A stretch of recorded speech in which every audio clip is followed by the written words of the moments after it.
Olá, tudo bem com você? Seja bem-vindo ao podcast Sem Mimimi, o seu canal de política que está completando 2 anos já. E a partir de agora você é nosso convidado para participar da rodada de entrevistas com os candidatos a prefeito de Catanduva. Lembrando que a escolha da data de cada candidato foi por ordem alfabética. Então, hoje recebemos a candidata Beth Saão, do PT. Amanhã, Luciano Bugatti, do União Brasil. Quarta-feira, Newton Cândido, do Solidariedade. Na quinta-feira, Oswaldo de Oliveira Rosa, que tenta a reeleição pelo PL. E fechando a rodada de entrevistas, Ricardo Rebelato, pelo PSD. Então, hoje recebemos aqui a candidata Beth Saão, do PT. Seja bem-vinda. Tudo bem com você, candidata? Tudo bem, Natália. Muito obrigada pelo convite. Parabenizo vocês pela iniciativa. Obrigada. Muito importante. Hoje, esses podcasts têm uma divulgação muito grande. As pessoas assistem, acompanham. Então, é muito importante, porque aqui a gente vai trazer a oportunidade de apresentar as nossas propostas e para o público que está acompanhando poder ter mais convicção no momento da escolha e do voto. Fazer a escolha certa no dia 6 de outubro, porque é essa pessoa que vai comandar a cidade nos próximos 4 anos. Exatamente. Bom, então, a partir de agora, nós vamos colocar o cronômetro na tela, porque teremos 1 hora de entrevistas, que é igualmente a todos os candidatos. Então, vamos para a primeira pergunta. Beth, por que você pretende ser prefeita de Catanduva? Porque eu tenho convicção que eu tenho muito a contribuir com a cidade. Nesses anos todos, como deputada, e mesmo durante a minha vida, né? Eu sou psicóloga, tenho mestrado em sociologia, fui secretária de governo aqui da Prefeitura de Catanduva. Creio que naquela ocasião contribuí bastante para a implantação de muitos programas na saúde, na educação, na área social, na infraestrutura, no desenvolvimento. E, como deputada, eu acho que mais ainda, né, só reforçou essa trajetória, demonstrando que, para mim, a política é um instrumento importante para poder melhorar a vida das pessoas. E, como prefeita, eu tenho certeza também que conseguirei fazer muito pela população de Catanduva. Claro que, enquanto deputada, muitas coisas também eu facilitei, vamos dizer assim, nas lutas importantes que a cidade teve, nas verbas de milhões que eu mandei para Catanduva, permitindo que vários sonhos da cidade se tornassem realidade, como, por exemplo, o Hospital do Câncer, que foi uma verba minha, que nós conseguimos liberar. Mas, como prefeita, o universo seu é muito mais amplo. Então, é possível você intervir com mais consistência, com mais foco, inclusive, na vida das pessoas. Porque aí você está na cadeira de prefeita, você tem o poder de decisão, e aí é isso que eu pretendo, decidir com políticas públicas naquilo que é melhor para a população de Catanduva. Para toda a população, para os mais de 115 mil habitantes que nós temos, mas especialmente também para aquela população que sofre, que não tem um serviço público de qualidade, que espera muito pela saúde, que espera muito por um emprego, que espera muito por uma moradia decente. Então, tudo isso a gente nós apresentamos, na verdade, e continuamos a apresentar durante esse processo eleitoral no nosso programa de governo, para mostrar para as pessoas que aquilo que está ali é aquilo que de fato nós vamos realizar.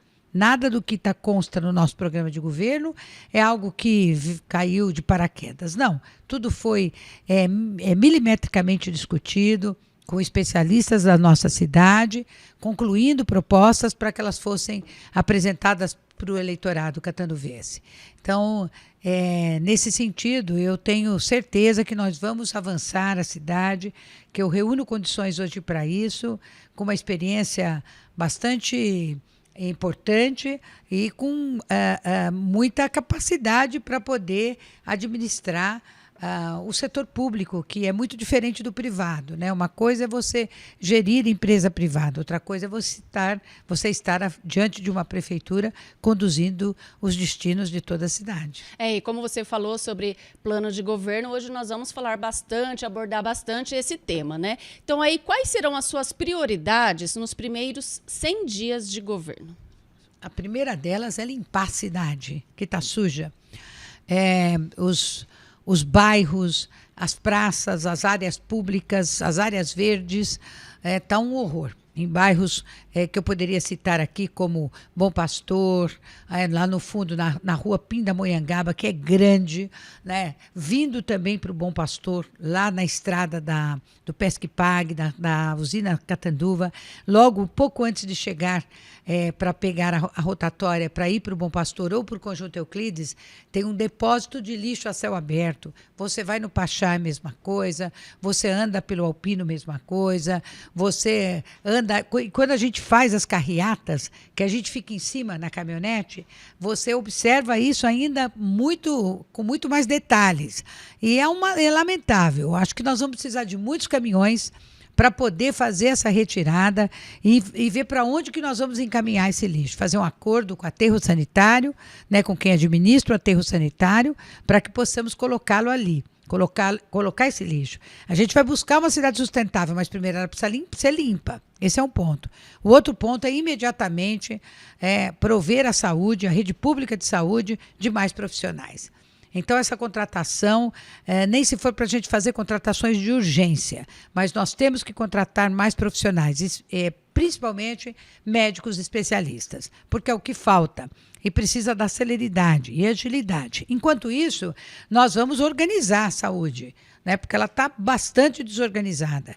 Fazer com que as pessoas possam receber uma informação através dos seus celulares, o horário que elas serão atendidas, o dia que elas serão atendidas, qual o profissional que irá atendê-la, porque o que nós não podemos mais admitir é 6h30 da manhã, você passar nos postinhos dos bairros, que são muitos, inclusive que nós trouxemos esses postinhos, e ver filas de idosos, de mulheres com crianças no colo, de grávidas, aguardando a abertura do posto. Elas não precisam ficar ali. Eles sabem que, às vezes, às 9h da manhã, ele será atendido. Então, nesse horário, pouco antes, ele se dirige ao postinho, ou ela, para ser atendido. Agora, precisa ter profissionais.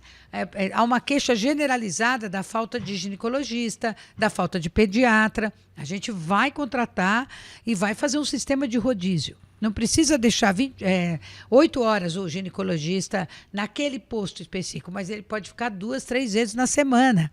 Depois ele vai no outro, depois ele vai no outro. Quer dizer, com 10, 15 profissionais dessas duas especialidades, você consegue atender a demanda reprimida que hoje tem da população.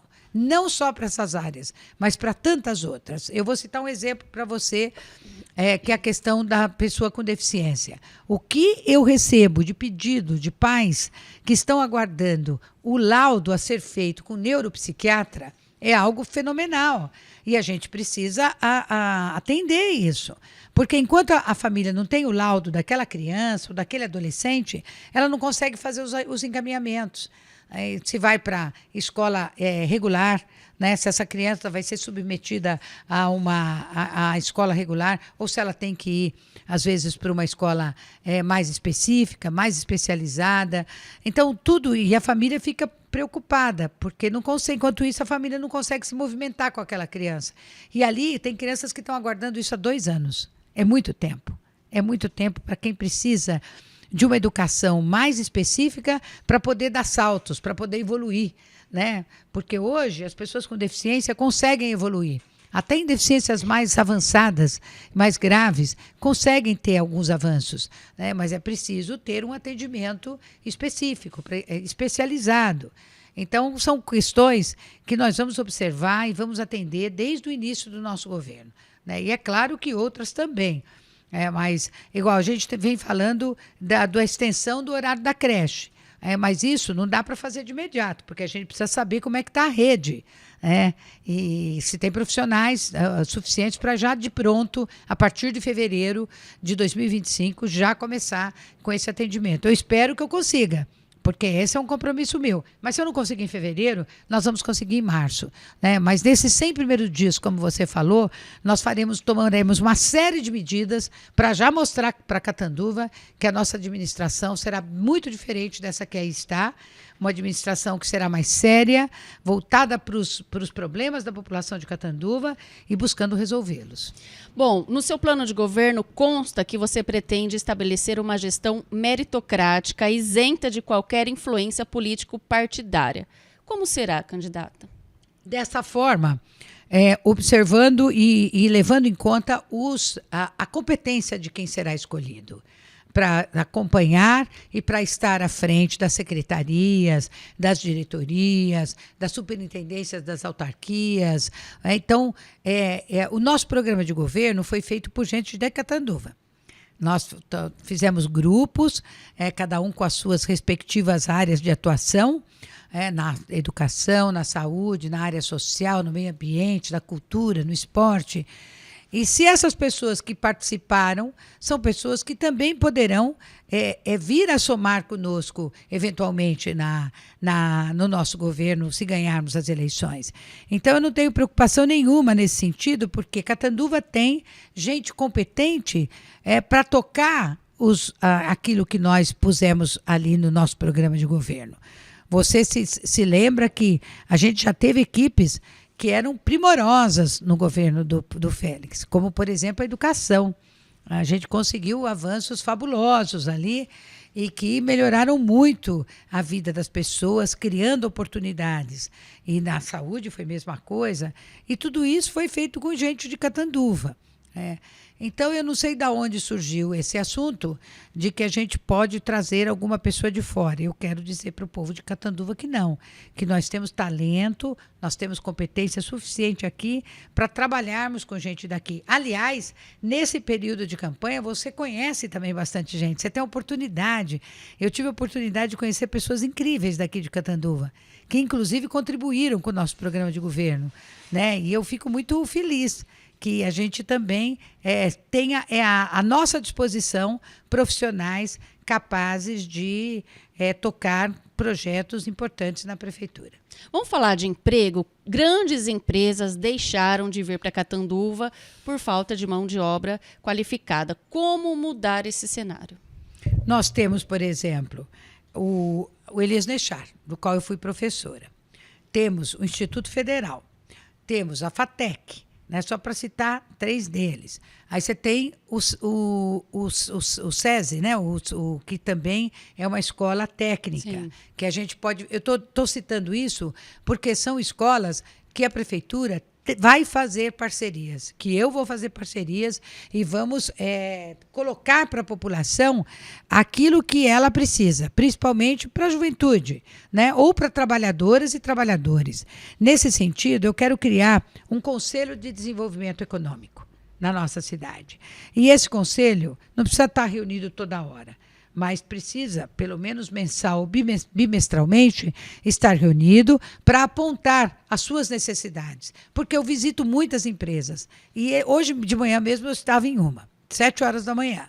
E eles me disseram, olha, o que nós temos problemas aqui é com mão de obra qualificada. E eles não foram os primeiros empresários a me formular essas queixas. Muitos falam. Então, nós precisamos, o que a prefeitura pode contribuir? Ela não está diretamente relacionada para gerar o emprego, mas ela está diretamente relacionada para estimular, impulsionar a geração de empregos e criar condições para isso. Né? Então, para criar condições para isso, ela que tem que fomentar, fazer essas parcerias, oferecer esses cursos e disponibilizar isso para as empresas privadas. Isso é importante, porque ela atua como parceira dessas empresas. Então, a mão de obra... E tem mais. O ministro do Trabalho esteve aqui, né, o Luiz Marinho, nós conversamos isso com ele, e hoje o Ministério tem muitos cursos de capacitação profissional que podem ser disponibilizados para as prefeituras, mas precisa fazer o convênio. Né? Então, eu tenho certeza que nós vamos buscar isso também junto ao Ministério, porque a gente tem um diálogo muito estreito com o ministro.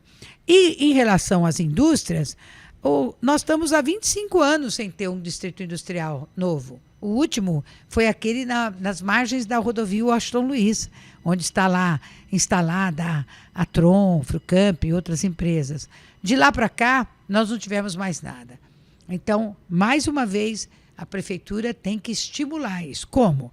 Ela compra a área, ela faz a infraestrutura e depois, num sistema de parceria, ela vai distribuindo isso para as empresas interessadas. Tanto as de Catanduva, porque tem muitas que precisam, porque pagam um aluguel muito alto, né, quanto aquelas que tiverem interesse. E nós vamos buscar, né, nós vamos tentar atrair investimentos para a cidade. Mas você não atrai sem uma conversa boa, né? Sem ir atrás, sem insistir, sem mostrar que nós temos capacidade para isso, que a nossa mão de obra tem qualificação, que nós temos uma cidade com qualidade de vida. Porque a gente não vai conseguir trazer uma empresa para cá para vir numa cidade que tem muitos problemas, né?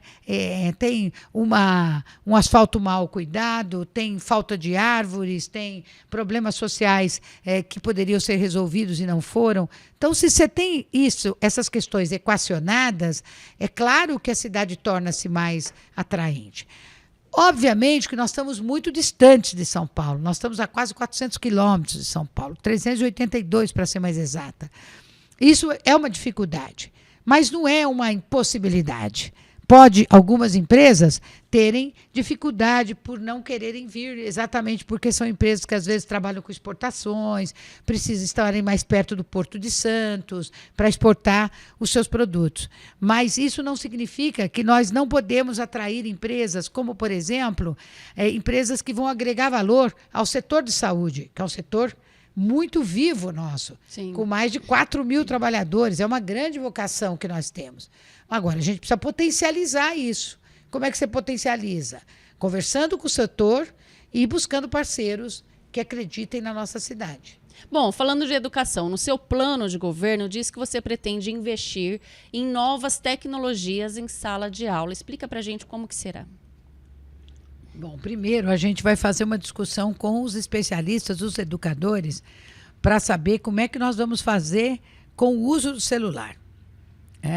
Porque o celular, ele é para o bem e para o mal. Então, ele precisa também ser observado, principalmente para alunos com menos de 14 anos. Essa é uma coisa que eu tenho preocupação. Mas, por outro lado, não dá para nós negarmos a introdução de novas tecnologias no processo de ensino-aprendizado. A criança precisa dessas tecnologias e os professores também precisam. Faltam tecnologias na rede municipal de educação. E é essa introdução, seja com mais computadores, seja com preparo para essas crianças nesses computadores, seja com a manutenção das crianças no contraturno para poder ter acesso a essas novas tecnologias, seja levando um Wi-Fi livre para as escolas públicas, para os espaços públicos, para as praças, para que todos possam ter acesso. Esse acesso ao Wi-Fi, ele precisa ser universalizado. Porque não é justo que uma pessoa que ganhe pouco e tem um salário pequeno, ela não consiga colocar uma internet na sua casa ou aumentar a velocidade da internet na sua casa. Por isso que a gente não vamos colocar dentro da casa das pessoas, mas vamos permitir que em espaços públicos, num primeiro momento, haja o acesso livre à internet, como em muitas cidades já vem ocorrendo. Então, é colocar essa tecnologia a favor da educação, é capacitar os profissionais com formação continuada, como a gente já teve exemplos no nosso governo disso, e que foram muito proveitosos, com grandes resolutividades do ponto de vista do aprendizado. É permitir que os nossos alunos tenham uma formação, nos 4 anos, que lhes possibilite disputar um vestibular mais à frente e em igualdade de condições com quem estuda na escola privada. Porque não pode haver essa desigualdade tão grande. É preciso reduzir um pouco essa desigualdade entre o aluno da escola privada e o aluno da escola pública. E é isso que nós vamos buscar. através da melhoria das condições físicas das escolas, né, com melhores espaços, com melhores acomodações, deixar a criança mais confortável, e isso vale para o aluno e vale para os professores também. Então, eu tenho certeza que nós vamos apresentar para a cidade um grande pacto pela educação, no sentido de não permitir que haja nenhuma criança fora da escola, melhorar os horários de atendimento das creches, das 6h30 da manhã, as creches têm que abrir, até as 6h30 da tarde, porque mães trabalham, e pais também, né? Mas normalmente é a mãe que vai buscar, né? Então, 6h30, ela tem que sair de casa, e ela precisa já deixar sua filha na creche.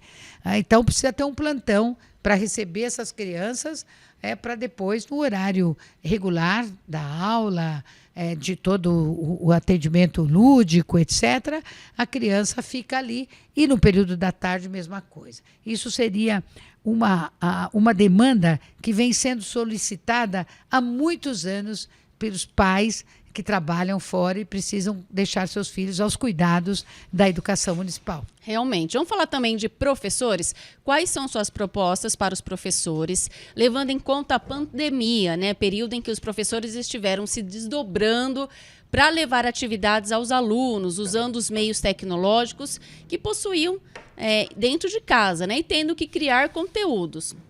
E logo após o término da pandemia, os professores relataram que perderam a gratificação mensal de R$ 580, que tinham direito garantido em edital de concurso. Qual a sua opinião sobre isso? A minha opinião é que precisa... O que a atual gestão fez? Ele pegou o Fundeb, incorporou, mas tirou outras gratificações. Quer dizer, trocou meio que 6 por meia dúzia, né? Pelo menos foram as queixas que muitos profissionais da educação me disseram. Então, a gente precisa regularizar isso, em primeiro lugar. Segundo lugar, os professores que trabalharam durante a pandemia, home office, ou seja, trabalhar em casa, esse tempo não foi contado. E precisa ser contado, porque eles trabalharam do mesmo jeito. Por que não foi contado? Não será contado para efeito de aposentadoria, isso não é justo. É preciso garantir que esse período também seja contado e incorporado quando eles fizerem a solicitação das suas aposentadorias. Terceiro, é preciso elaborar um plano de carreira. Há muitos anos, a educação municipal não tem um plano de carreira. Um plano de carreira que precisa contemplar as discussões com os professores, com toda a comunidade escolar, professores, funcionários também, diretores, coordenadores, a Câmara Municipal, os representantes do sindicato dos professores, etc., e a própria Prefeitura, através da Secretaria Municipal de Educação. Nós já tivemos essa experiência no passado, construímos um plano de carreira que foi uma unanimidade. Né? Claro que você leva meses, porque até você azeitar as coisas, né? E procurar não deixar ninguém descontente, o que não é uma tarefa fácil, leva um tempo. Mas a ideia é essa, é apresentar para a categoria um plano de carreira que possa estar contemplando as principais demandas que eles têm. Bom, um outro questionamento na educação é a falta de cuidadores em sala de aula, que é uma queixa constante, não apenas dos pais de alunos, mas também dos professores, já que eles estão sobrecarregados com a falta destes profissionais em sala de aula. Dá para mudar isso, na sua opinião? Dá. Então, precisa ver se é sobre os alunos com deficiência. Se for, o que a gente vai fazer? Claro que nós vamos disponibilizar, por exemplo, autistas. Eles não têm hoje.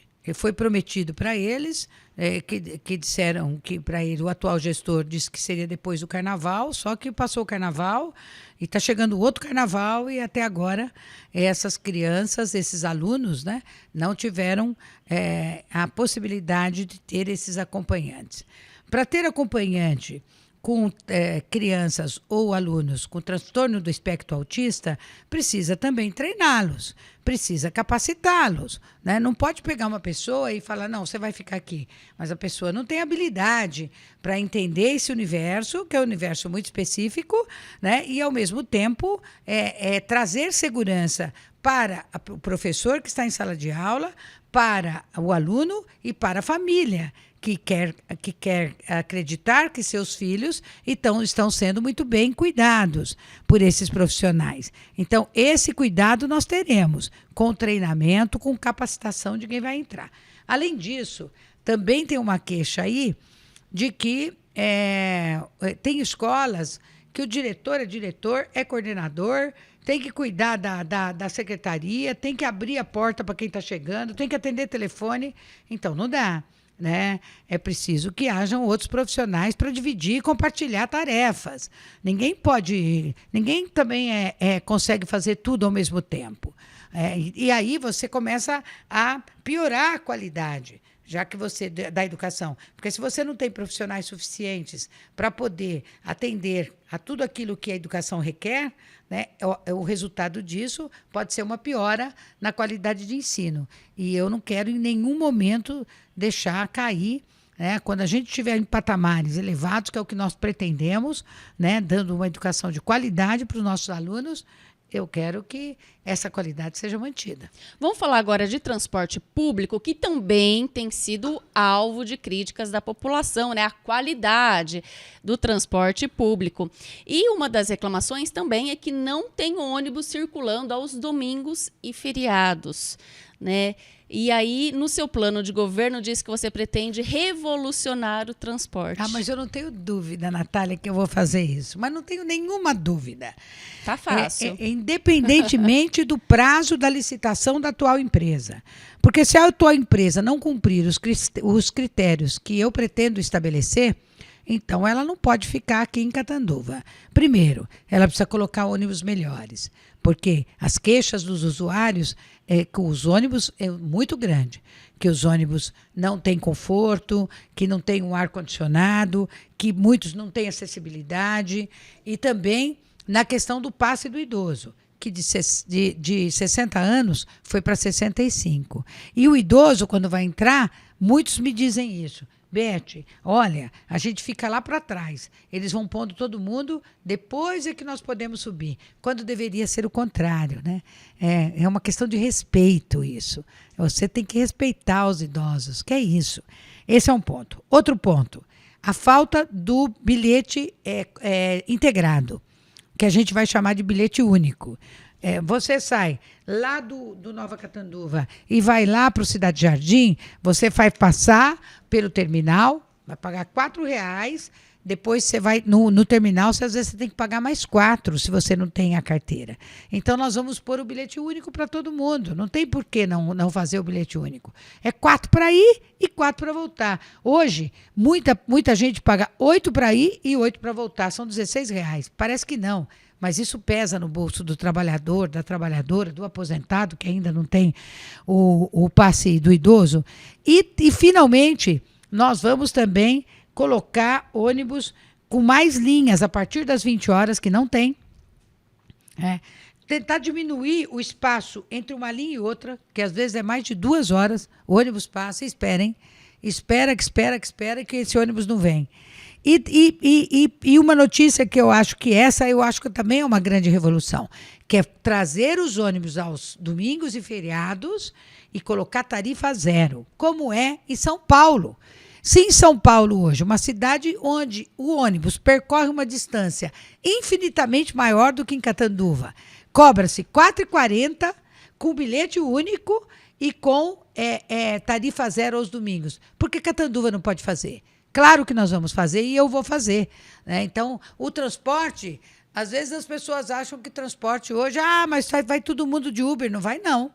Você tem uma quantidade grande de pessoas que tomam ônibus, que precisam do ônibus e querem o ônibus porque ele é mais econômico. Quem quer pegar Uber, pega Uber. Mas nem todo mundo pode gastar 15, 20 reais numa corrida de Uber. Né? Essas pessoas precisam do dinheiro, ganham pouco.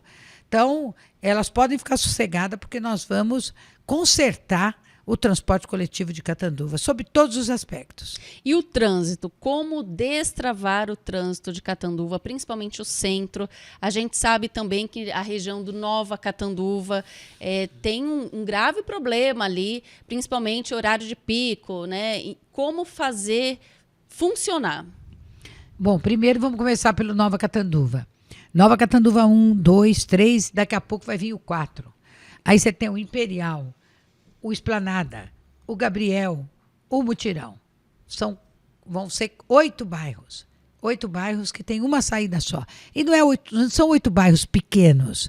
O Nova Catanduva 1 tem 1.512 casas, né? Ou 1.152 casas.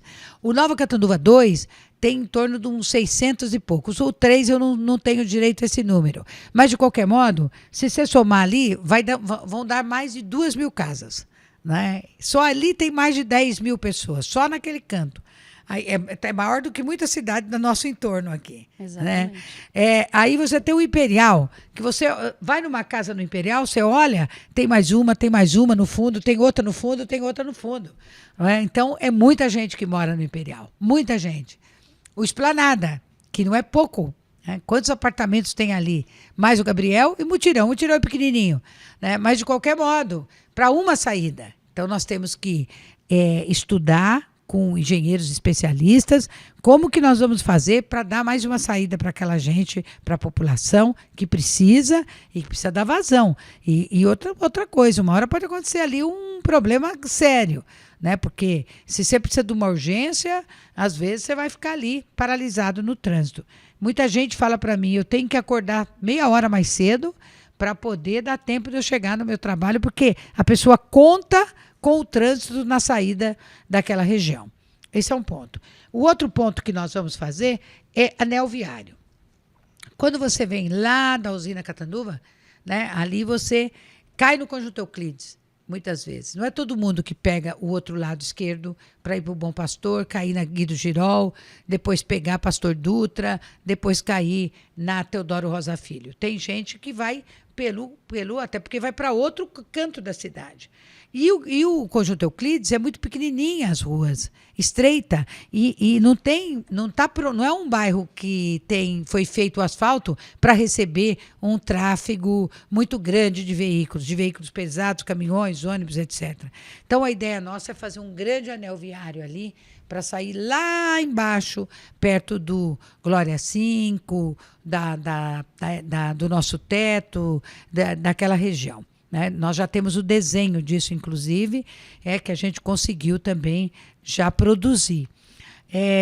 Isso é uma área que a gente pode dar uma vazão importante e, ao mesmo tempo, ocupar as margens com investimentos, com comércio, com indústria, com isso que é o nosso sonho de fazê-lo. Aqui, no centro, dá para pensar algumas coisas, como, por exemplo, talvez abrir aqui um viaduto, uma ponte que ligue aqui a Avenida São Domingos à Rua Ceará, que é uma possibilidade também. Você diminui um pouco o trânsito da Maranhão, diminui o trânsito da Pará e joga um pouco para Ceará. Também é uma possibilidade que a gente está pensando nisso. Além disso, precisa estimular o uso de outras formas de transporte. Se você melhora o transporte coletivo, é possível que as pessoas se sintam mais seguras, né, e mais estimuladas em tomar o ônibus, né, e vir e voltar de ônibus. Se tiver ônibus regular, com horários bons, confortáveis, por que não? Né? Tem muita gente para ir daqui para São Paulo, por exemplo, pega uma empresa que diz que é uma maravilha. Vai, chega em São Paulo, prefere do que ir de carro. Né? Então, essa é uma possibilidade. E a outra é recuperar todas as ciclovias que estão em petição de miséria na cidade e estimular a utilização de bikes, de bicicletas. Né? Tem muita gente que às vezes não vem porque também fica temeroso. Será que eu vou? Será que eu vou ser atropelado? Falta segurança. Falta né? segurança. Então, são algumas das medidas que a gente pode tomar para melhorar esse trânsito em Catanduva, que de manhã, no horário do almoço e à tarde, olha, vou te falar, hein? Tá difícil. Vamos falar também sobre as obras da Rumo. Dá para mudar essa situação, haja vista que algumas obras já começaram na cidade? Então, eu vindo para cá, tive que fazer eu estava ali na Rua São Paulo, para atravessar da São Domingos com a confluência com a São Paulo, passou o trem. Falei, vou me atrasar. Tivemos que dar toda a volta, subir a 7, o trânsito na 7 estava terrível, uma fila de carros, porque o trem estava passando. Então, olha só o transtorno. Aí viramos a Goiás, fomos até mais à frente um pouco para poder chegar até o seu programa. Isso tudo eu vivi isso agora há pouco, né? Então, a proposta da Rumo não é uma proposta boa para a nossa cidade, porque me parece que ela não quer fazer os viadutos nas 3 passagens. Em princípio, ela parece que está querendo fazer só na Rua 15. E as outras passagens, como é que ficam? Não é? E outra coisa, o que incomoda muito o catanduvense, o apito, porque ele tira o sossego das pessoas, de quem foi dormir, de quem trabalhou a noite inteira e precisa dormir durante... E não é só durante o dia, à noite ela apita também. E o barulho também do trem passando nos trilhos, como a gente ouve a cada 5 minutos aqui no estúdio. Exatamente. Né? E é muito vagão. Muito vagão. Né? É muito, você fica ali 15 minutos, 20 minutos. Então, isso atravanca o nosso desenvolvimento também. Mas, enfim, se é esse o caminho, então a Rumo ela vai ter que pôr em Catanduva o valor que ela teria que investir se fizesse o contorno fora da cidade. Porque ela furou o contrato que ela tinha. Ela tinha um contrato de fazer um contorno em Catanduva no valor de 400 milhões de reais. Então, o apito do trem. Esses 400 milhões de reais, ela tem que colocar na infraestrutura toda dentro da cidade. Né? Então, ela vai ter que fazer... São 11,5 km de ferrovia em Catanduva, no perímetro urbano. Então, ela vai ter que fazer todo um traçado também para poder preservar a segurança das pessoas, para poder não ter barulho, né? Tem que ter uma série de coisas. Qual o conforto que ela vai dar nesse viaduto? Ou ela vai fazer um viaduto meia boca aqui?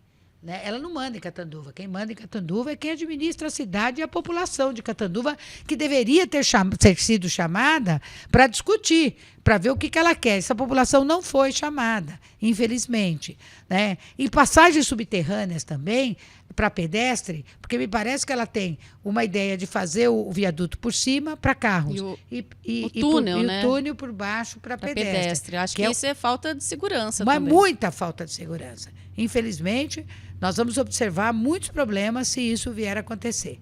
A gente vai estar aí na lida para poder apontar e falar, olha, nós estávamos certos. Olha lá, o trem voltando aqui, né? Voltando aqui. Assistência social. Você fala em criação de um programa municipal de renda. O que é e como funcionará? Tem muitos programas de geração de emprego e renda. Você pode hoje trabalhar com reciclados. Né? Nós temos aí... O nosso lixo não é aproveitado. A gente pensa em fazer uma usina de reciclagem de material de construção civil, que é jogado em muitos cantos, em muitas margens aí de estradas, e mesmo na cidade eu observo, né? Você pode trabalhar com isso, você pode fazer com galhos de árvores. Eles não conseguem, eles não têm a competência de recolher os galhos de árvores que se cortam. Você passa em calçadas, as calçadas estão lotadas de galhos de árvore, e além do risco de incêndio, porque as folhas estão secas, os galhos estão secos nesse tempo de sol escaldante e falta de chuva. Então pega isso, tem equipamento hoje, custa pouco, não custa tanto, parece que é 100, eu já mandei verba, inclusive, para isso, em municípios que me fizeram essa solicitação. Faz ali, e o resultado disso pode virar adubo. Como resultado do entulho da construção civil, você pode utilizar quando você vai fazer recape asfáltico ou quando você vai fazer asfalto, deixa aquilo muito mais compactado, fica um asfalto de qualidade, e por cima você joga a massa asfáltica, quente, né, preferencialmente. Então, tem vários caminhos. Como você pode trabalhar também, óleo de cozinha, nós já temos empresas em Catanduva que fazem, mas a população precisa saber. Então, falta educação ambiental, falta divulgação, faltam campanhas, né? Campanhas educativas e periódicas. Não pode fazer uma campanha e falar, não, já está tudo certo. Não, isso é algo para você fazer o ano inteiro. né, para despertar a população. Inclusive, você tem a coleta seletiva. Eu te pergunto, todas as famílias de Catanduva separam? Não.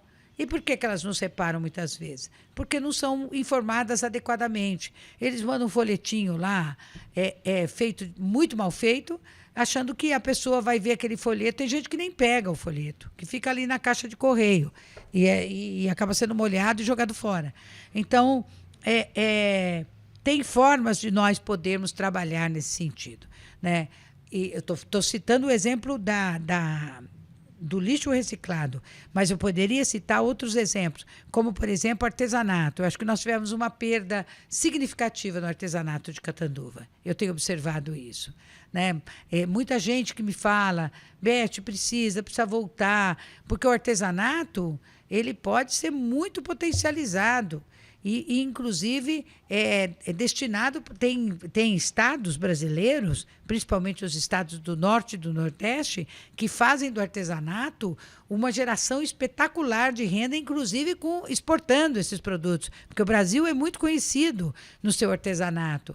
E aqui nós temos artesãos e artesãs que têm muita experiência, que podem, inclusive, dar aulas, né? Montando oficinas. Essas oficinas você pode reunir a cultura, você pode reunir a assistência social, montar oficinas, e essas oficinas sejam produtivas. Antigamente, né? Tinha feirinha aqui em Catanduva, Eu feirinha me lembro, de artesanato. Né? Não sei por que parou, né? E é uma pena, porque hoje o povo faz muita coisa, né? E o sol nasceu para todos. A gente precisa também dar oportunidade para quem tem lá uma empresinha de fundo de quintal que produz um sabonetinho, que produz um paninho de prato, né? Que produz uma bonequinha. Tudo isso tem valor, não é? E o que é feito à mão tem mais valor ainda. Bom, ainda falando de assistência social, vamos falar também sobre a falta de políticas públicas para as mulheres em Catanduva, né? Principalmente no que diz respeito à segurança e à saúde. Quais suas propostas para as mulheres? Bom, a saúde, nós vamos montar o Centro de Referência de Saúde da Mulher. A ideia é fazer aqui no Postão da Rua Pará, que me parece que tem uma capacidade grande, mas está ocioso numa boa parte da sua estrutura física. Então, a ideia é colocar ali um centro de referência à saúde da mulher que vai cuidar desde a adolescente até a idade da velhice, passando por menstruação, prevenção de gravidez precoce, cuidados no pré-natal, estímulo ao parto natural. A Catanduva tem uma média muito alta de cesárea, mas muito alta, né? Nós vamos procurar estimular o parto natural, porque é uma coisa que eu acredito, estimular o aleitamento materno, cuidar da endometriose, que é uma doença que pega mais de 15% das mulheres, fazer o Papa Nicolau de forma adequada, fazer o exame de prevenção de câncer de mama, que eu tenho uma lei de minha autoria como deputada, né, que cria o Programa Estadual de Prevenção ao Câncer de Mama, até a menopausa. Entendeu? E depois da menopausa também. Porque a mulher tem especificidades no seu corpo, na sua anatomia, que é diferente do homem. Então, ela precisa de ter esse amparo, esse suporte da saúde. Então, isso já está no nosso programa de governo. É uma questão de honra para mim, como mulher, oferecer esses serviços especializados, inclusive com equipamentos. A ideia é comprar mesmo, comprar aparelhos de ultrassom, para fazer ultrassom ginecológico, né? Para fazer o ultrassom abdominal, comprar um mamógrafo, né? Adquirimos um mamógrafo para, inclusive, estender o horário de atendimento. Né? Não vai fechar às 5 horas da tarde, vai ter que ir até às 10 da noite. Porque quantas mulheres não vão fazer a mamografia após os 40 anos porque elas falam que elas não têm tempo? Enquanto isso, a sua saúde pode vir a ser deteriorada. Né? Às vezes a mulher tem um nódulo, demora anos para ir lá verificar isso, quando ela verifica, já está, infelizmente, num estado mais grave. Então, é isso que nós não queremos deixar acontecer. E é com isso que nós vamos trabalhar também, da mulher.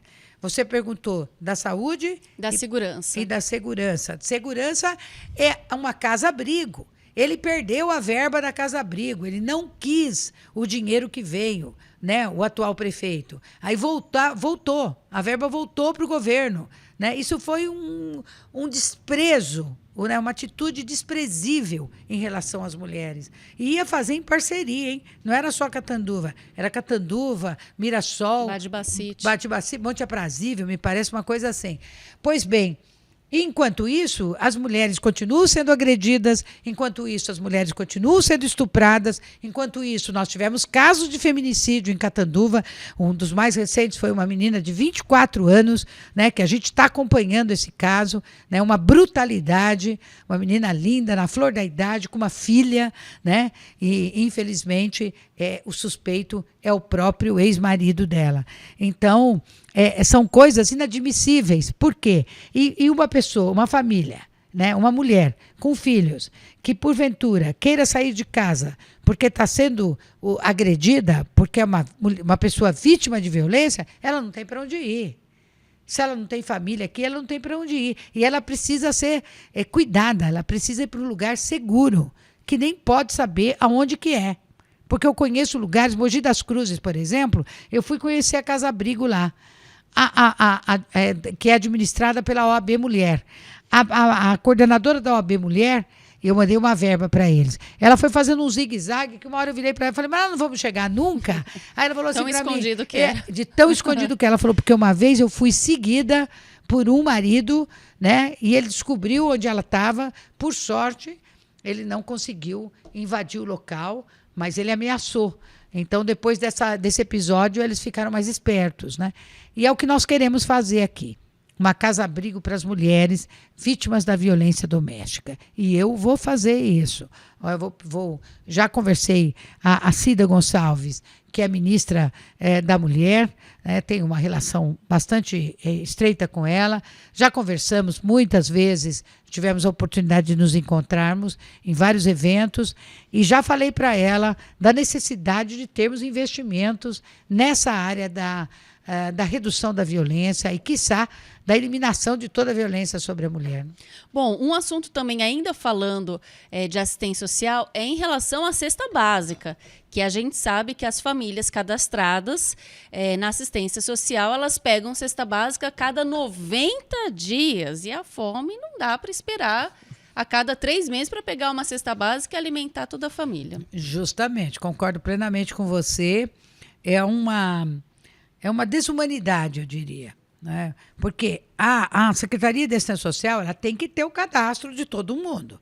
Se ela não tiver, ela está falhando. Ela precisa saber quem são as famílias que precisam receber a cesta básica, que são famílias que têm uma renda per capita muito pequena.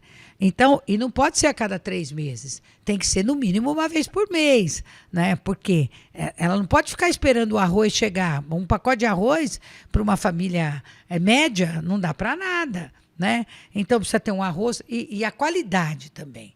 Há muita reclamação sobre a qualidade do arroz, a qualidade do feijão. Nós vamos prezar por isso. Né? Não é porque a pessoa é simples, porque ela ganha pouco, porque ela está ganhando a cesta básica, que tem que ser uma cesta que não tenha qualidade. Nós vamos prezar pela qualidade do arroz, do feijão, do café. E vamos ver que as famílias... Porque às vezes, por exemplo, eles põem fubá. Eu acho que fubá é super saudável. Mas precisa ver que as famílias, se elas vão usar o fubá. Né? Então, você tem que ter na cesta básica produtos que são saudáveis, que vão ajudar na alimentação daquela família, que vão ajudar no desenvolvimento daquelas crianças e aqueles jovens que também moram na família, né? Mas que precisa também ser algo que preze pela qualidade dos produtos. E mais, pela periodicidade. Uma vez por mês, as famílias que precisam terão entregue as cestas básicas. Isso eu não tenho dúvida. Quais são os seus projetos para habitação? Com certeza é muito diferente daquilo que o Oswaldo apresentou há 7 anos atrás e que não fez. Né? Aquilo que nós apresentarmos na área da habitação, nós vamos fazer. Ele ludibriou, enganou 1.800 famílias que deram um seu suor, que acreditaram no sonho da casa própria e que hoje não tem a mínima possibilidade de poder ter esse sonho. Né? Muita gente, inclusive, agora há pouco, vindo de uma empresa, ele me disse que ele entrou na justiça para receber, e mesmo assim ele não conseguiu receber o total que ele não sei se ele entrou na justiça ou se ele foi lá reclamar, mas deram menos do que ele havia pago. Você vê, 7 anos atrás, aí tem juros, tem correção monetária. Então, observe como as pessoas foram prejudicadas e enganadas.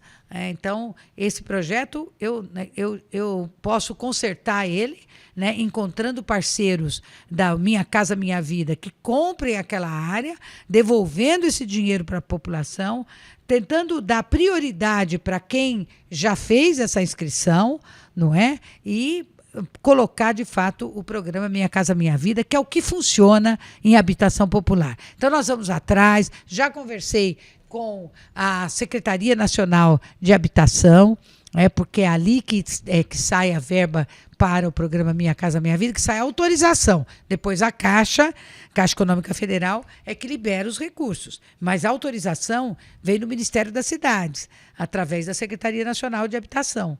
Então, a gente quer trazer e vamos trazer. E eu quero também pensar, vou além. Vou além, porque a gente precisa pensar em mulheres que estão sozinhas, que são chefes de família e que às vezes não têm oportunidade de ter uma casa. Nós vamos tentar colocar essas mulheres também no programa e vamos tentar colocar idosos também, casais de idosos que falam, mas eu tenho 60 anos, eu não consigo me inscrever. Não é possível, né? Tem que ter. Tem que se inscrever também. O governo precisa pensar nessas pessoas, porque elas já fizeram tanto pela gente, já deram suas vidas praticamente, né, com muito trabalho, com muita dedicação. Merecem, nessa fase da vida, ter sossego e ter uma casa própria. Bom, a atual administração não tem um bom diálogo com o terceiro setor. Em 2022, despejou a Associação Delarte, que completou 15 anos de atividade voluntária e não colocou nada no local. E, recentemente, viu uma entidade como a Sinharinha Neto, né, com mais de 80 anos, fechar as portas agora no fim do ano. Como você pretende trabalhar com as entidades e coletivos do terceiro setor? As entidades são um importante, eu sempre falei isso, um importante braço do poder público, porque elas fazem aquilo que é obrigação do poder público fazer. Então, se elas fazem aquilo que é obrigação do poder público fazer, o poder público tem que compartilhar e dividir com ela também essas responsabilidades, com elas. Né? Eu saúdo também o trabalho que é feito pela Arcos, né, que juntou todo mundo, que tenta ali administrar e pressionar para que as entidades possam ser respeitadas. Ser respeitada significa que a prefeitura precisa destinar recursos, fazer repasses mensais para essas entidades, mas repasses robustos, que possam, de fato, atender às necessidades que essas entidades têm. E nem todos recebem ainda. Exatamente. A Delarte, por exemplo, mostra um verdadeiro desprezo por quem produz cultura na cidade, por produtores culturais, que levam em conta os talentos da nossa cidade, aonde eles estão, que é um lugar que estimula isso, é um espaço adequado para isso, que a prefeitura não tem, né? Que às vezes ela tem dificuldade. Se ela não fizer parcerias, ela não consegue avançar nessas áreas. E na questão das entidades sociais, mais ainda, porque precisa fazer. A PAI, por exemplo, vamos pegar a PAI. A PAI tem 450 alunos, acho, se não me engano. 450 alunos. O repasse que a prefeitura faz é muito pequeno. Ele é desproporcional em relação aos repasses que as prefeituras da região fazem, porque tem algumas cidades da região que não têm a PAI e trazem os seus alunos para cá, mas os prefeitos contribuem com a PAI. Né? E o nosso prefeito aqui, esse prefeito que está aí de plantão, ele acaba não dando para a PAI aquilo que de fato eles precisam. Então, eles ficam aí de chapéu na mão, fazendo promoções, como todas as entidades fazem, muitas promoções, mas não dá. Né? Estão sempre devendo, estão sempre empurrando com a barriga. Eu vou dar um exemplo para vocês. O Criança Cidadã do Futuro quase fechou as portas uma vez, porque não tinha dinheiro. Se não fosse as verbas que eu mando como deputada, eles tinham fechado. E ela reconhece isso, a coordenadora do programa. E em relação à cultura, a mesma coisa. Em relação à senhorinha Neto, eu fiquei de coração partido quando soube que ela ia fechar. Porque está fechando porque faltou um apoio muito grande por parte da prefeitura, que poderia compor, né, fazer um convênio, aprovar pela Câmara, para fazer um repasse melhor para eles, para manter aquela creche lá, até pela localização dela. Aquela creche atende muito as mães que trabalham naquela região, principalmente no comércio, porque ela está bem no centro, né, e a gente não tem quase uma creche ali naquelas imediações. Então é uma pena, eu lamento, né, que ela vá fechar. Eu vou dizer uma coisa para você, no meu governo eu tenho certeza que nós vamos manter essas parcerias, fortalecê-las, né, e procurar fazer esses convênios no sentido de atender às suas principais necessidades. Não digo que vai atender todas as necessidades, mas as principais necessidades para que não falte nada para as pessoas que fazem uso dessas instituições. Bom, a gente está falando de cultura também. Como levar cultura a todos os moradores de bairros, principalmente bairros distantes, bairros... por exemplo, a gente vê que tem muitas crianças carentes que nunca foram num cinema, por exemplo. Pois é, né? Dá uma dor no coração isso. Primeiro, dá para levar o cinema. Aliás, eu fiquei muito triste que outro dia eu passei e vi a sala de cinema ali da Rua Lagoas no chão, né? Verdade. Fiquei muito triste. Mas, enfim, é a vida. Dá para levar exibições em telões, né, de cinema para as comunidades. Dá para fazer as escolas, aos finais de semana, um espaço de cultura e de esporte, porque elas ficam fechadas e os pátios das escolas podem ser usados nesse sentido, porque tem escolas da rede municipal em quase grande... Nós temos 37 escolas, né? Uma parte delas tem... A maioria delas tem um pátio bastante bom, que pode ser utilizado para isso, né? Para cinema, para atividades culturais, para um showzinho musical, para ver quem do bairro ali toca o instrumento, para se apresentar, quem canta, quem dança. Claro que tudo isso com monitores da cultura, que possam levar esse aprendizado para essas pessoas que têm interesse em melhorar os seus talentos individuais. Porque às vezes uma pessoa nasce com o talento, né? Só que ela não tem oportunidade de fazer com que isso venha à tona. Então é isso que a gente precisa estimular para que esses talentos surjam. Cultura não é só shows milionários. Podemos ter show? Certamente teremos, né? Mas a cultura não só também na Estação Cultura. A Estação Cultura é importante, mas nós temos que descentralizar a cultura. Cultura é música, é dança, é teatro, é artes plásticas, é artesanato, é hip hop, é rapper, é tudo. O SESC está aí para isso. Me diga qual é a parceria que a prefeitura deste atual prefeito fez com o SESC, sendo que o SESC é um dos grandes promotores culturais do país, né? Aqui no estado de São Paulo é fabuloso o papel que eles têm, né? E eles topam, eu tenho certeza que eles gostam de fazer parcerias, né? E nós vamos buscá-lo, como também outras entidades que poderão ajudar na promoção cultural da nossa cidade. Bom, a gente falou um pouquinho de cada coisa, está quase acabando o nosso tempo. Vamos falar um pouquinho de saúde?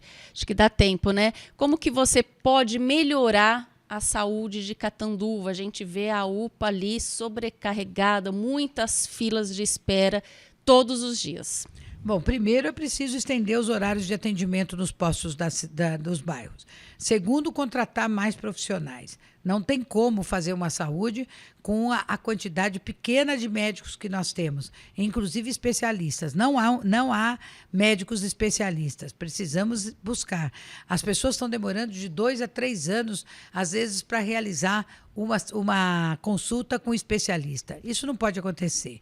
Nós faremos e colocaremos, por exemplo, nos postos dos bairros, um rodízio entre ginecologista, como eu já disse, pediatra, que eu acho que são as duas especialidades mais procuradas procuradas e mais necessárias nos postinhos dos bairros. Você desafoga. Se você levar esse atendimento até às 19, 20 horas, você desafoga a UPA, né? E, ao mesmo tempo, colocar um atendimento 24 horas lá na região do Nova Catanduva, do Imperial, etc. Como disse há pouco, é uma outra cidade ali. Então, nós temos que prover aquela região de todo o atendimento público. E a saúde é um dos principais, né? Mas eu queria aproveitar, eu tenho 2 minutos e pouquinho, só para dizer, deixar aqui um recadinho para as pessoas que são terceirizadas na prefeitura. Há muito terror contra mim, no sentido de dizer que eu vou mandar embora as pessoas que forem contratadas, as merendeiras, né, o pessoal da limpeza, tem o pessoal de uma empresa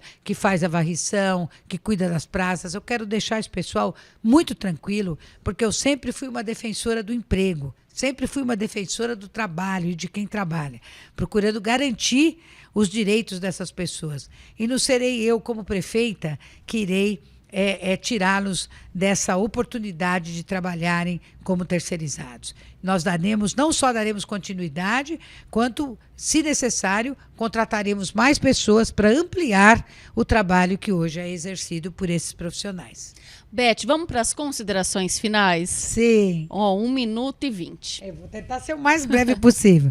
Bem, primeiro agradecer você, né? Agradecer o Sem Mimimi, nesse importante canal que você tem aqui no YouTube, né? É o YouTube, né?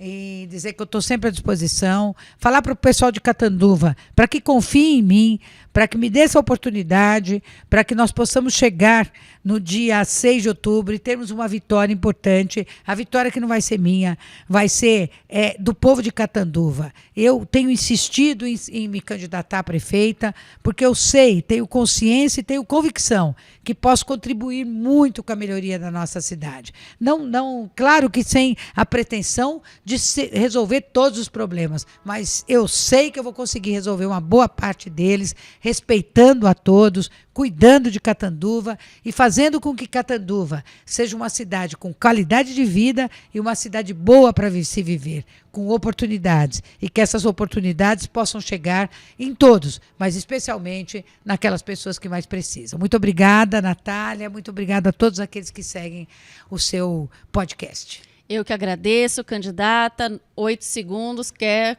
completar? Vote no dia 6 de outubro, vote Beth Saão 13. É isso aí. Bom, agradeço a candidata aqui pela sua presença, falamos bastante coisa, ainda faltou falar alguma coisinha, esporte, lazer, porém o tempo aqui deu certinho de 1 hora, então muito obrigada. E obrigada a vocês também que estão acompanhando. Amanhã teremos mais um, e com Luciano Bugatti, do União Brasil, às 8 horas. Muito obrigada.